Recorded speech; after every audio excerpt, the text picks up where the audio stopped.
In relation to climate change, what message do you have for religious leaders and why? What do you think that religious leaders are uniquely placed to do in this area? Religious leaders have a really vital role in this struggle for a sustainable future. So, firstly, religious leaders need to lead by example. We need to renewably electrify our own facilities.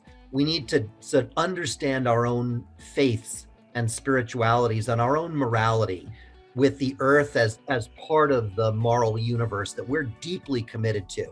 So we need to get our own house in order. We need to raise our voices publicly so that in the cultures of the world where religion plays such a key role, it is unequivocally clear that the right thing to do is to protect the planet, that is morally and spiritually right.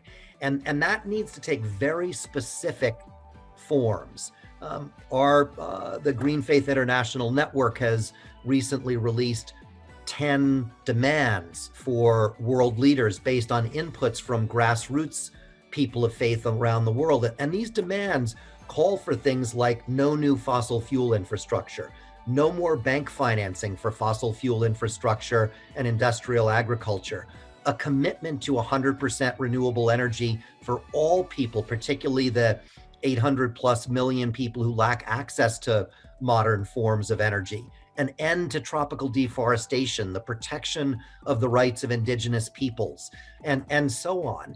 These are specific demands. They're not easy, but they have to happen. There is no way into a good future without these demands being met. And so religious leaders need to understand those demands and speak to them specifically and use their moral strength to stand firm when pushback comes. And I think the final thing that religious groups need to do is that we need to say to our own religious sisters and brothers who may question whether climate change is real, or who may support different extractive industries, the oil and gas sector, the deforestation sector.